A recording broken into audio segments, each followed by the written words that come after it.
दोस्तों नमस्कार।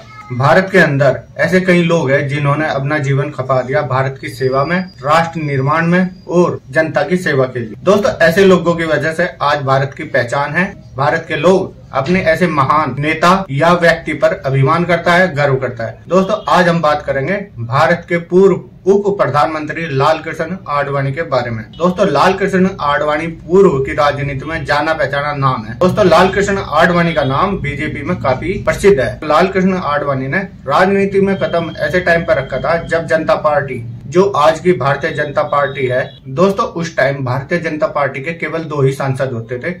उन 2 सांसदों से 80 सांसदों तक का जो सफर कराया वो लाल कृष्ण आडवाणी ने कराया। दोस्तों लाल कृष्ण आडवाणी बीजेपी के वयोवृद्ध नेता है जिन्हें जीते जी भारत के सर्वोच्च सम्मान भारत रत्न से नवाजा जाएगा। उन्हें ये पुरस्कार दिया जाएगा। दोस्तों प्रधानमंत्री नरेंद्र मोदी ने इंटरनेट मीडिया के माध्यम से लोगों को ये जानकारी दी कि अब की बार जो भारत रत्न का पुरस्कार दिया जाएगा वो लाल कृष्ण आडवाणी को दिया जाएगा। दोस्तों भारत सरकार 1 साल के अंदर 3 भारत रत्न के पुरस्कार दे सकती है। इनमें सबसे पहला जो नाम आया था वो आया था पूर्व समाज सेवी और दलितों पिछड़ों की बात करने वाले बिहार के पूर्व मुख्यमंत्री रहे कर्पूरी ठाकुर जी का। दोस्तों कुछ पार्टियों के लीडर ये कह रहे थे बीजेपी के पास कोई भी ऐसा अपना नेता या व्यक्ति नहीं है जिसे भारत रत्न खुद दे सके, तभी हमारे नेताओं को भारत रत्न दे रहे। दोस्तों ये बात बिल्कुल गलत है।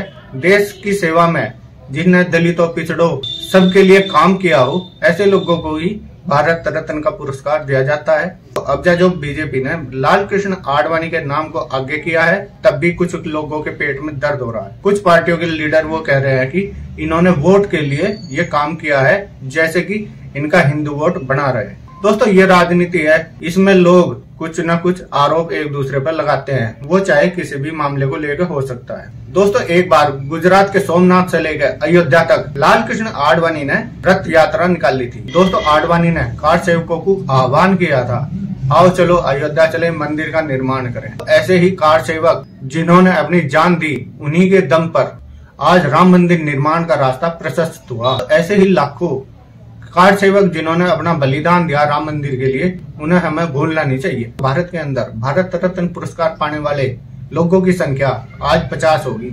इनमें 50वां जो स्थान है लाल कृष्ण आडवाणी का है। दोस्तों लाल कृष्ण आडवाणी को ये सम्मान मिलने के बाद उनकी प्रतिक्रिया सामने आई।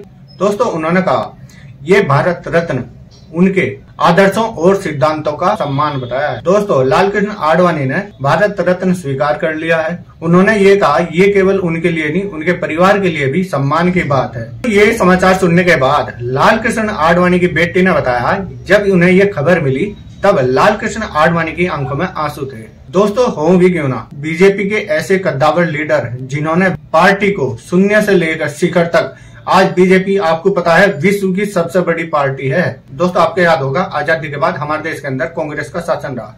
कांग्रेस के कुछ ऐसे प्रधानमंत्री, ऐसे नेता रहे जिन्होंने प्रधानमंत्री पद पर रहते हुए खुद को ही भारत रत्न दे दिया था। तब उनकी राजनीति में तोती बोलती थी।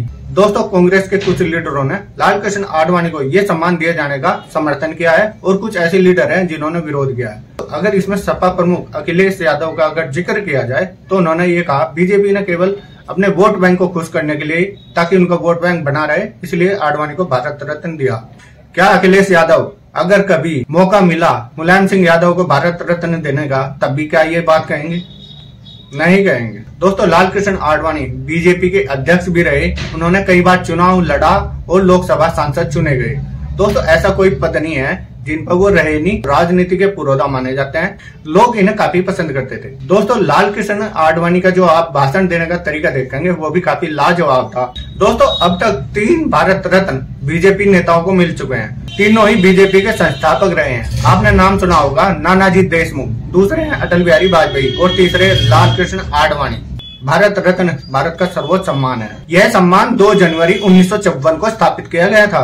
तब से मानव प्रयास के किसी भी क्षेत्र में योगदान के लिए 26 जनवरी को यह सम्मान दिया जाता है। दोस्तों भारत रत्न के लिए सिफारिश प्रधानमंत्री राष्ट्रपति से करता है और प्रत्येक वर्ष 3 भारत रत्न सरकार दे सकती है। दोस्तों अगर आपको प्रधानमंत्री बना दिया जाए तो आप क्या करेंगे? आप खुद ही भारत रत्न हो जाएंगे? आप बिल्कुल ऐसा करेंगे नहीं। दोस्तों हमारी राजनीति में पहले ऐसा ही हुआ। हमारे देश के जो पूर्व नेता रहे उन लोगों ने यही किया था। अपने पद पर रहते हुए उन्होंने खुद को ही भारत रत्न दे दिया था। दोस्तों, कांग्रेस के शासनकाल में ऐसे कई लोग रहे जिन्हें भारत रत्न नहीं दिया गया था, जिसके वो हकदार थे। दोस्तों, बीजेपी के 3 नेताओं को भारत रत्न दिया गया और तीनों ही नेता पार्टी के संस्थापक सदस्य रहे हैं। दोस्तों, आडवाणी ने जब रथ यात्रा निकाली थी तब कांग्रेस समेत दूसरे जो विपक्षी दल हैं, इन्होंने काफी विरोध किया था। दोस्तों, क्या आप जानते हैं आडवाणी, जिनका जन्म पाकिस्तान के अंदर कराची में 8 नवंबर 1927 को एक सिंधी हिंदू परिवार में हुआ था। दोस्तों, आडवाणी अटल बिहारी वाजपेयी की सरकार में साल 2002 से 2004 के बीच उप प्रधानमंत्री थे। दोस्तों, लाल कृष्ण आडवाणी ने जमीनी स्तर पर कार्य करना शुरू किया था और अंततः लास्ट में जो उनका पद रहा वो भारत के उप प्रधानमंत्री पद तक पहुंचा था। इनके पिता का नाम किशन चंद आडवाणी और माता का नाम ज्ञानी देवी था। दोस्तों, जब हमारे देश का विभाजन हुआ तब आडवाणी के परिवार ने पाकिस्तान छोड़कर मुंबई में रहने का फैसला किया था। दोस्तों, भारत आने पर इन्होंने कानून की पढ़ाई करी। इनकी पत्नी का नाम कमला आडवाणी था और पुत्र का नाम था जयंत आडवाणी। दोस्तों, इनके एक बेटी भी है जिसका नाम है प्रतिभा आडवाणी। तो लाल कृष्ण आडवाणी आपको पता है RSS से जुड़े हुए थे। दोस्तों, इनका जो राजनीतिक सफर शुरू हुआ वो RSS के जमीन से ही शुरू हुआ। दोस्तों, 2015 के अंदर भी देश के दूसरे सबसे बड़े सम्मान पद्म विभूषण से भी इन्हें सम्मानित किया जा चुका है।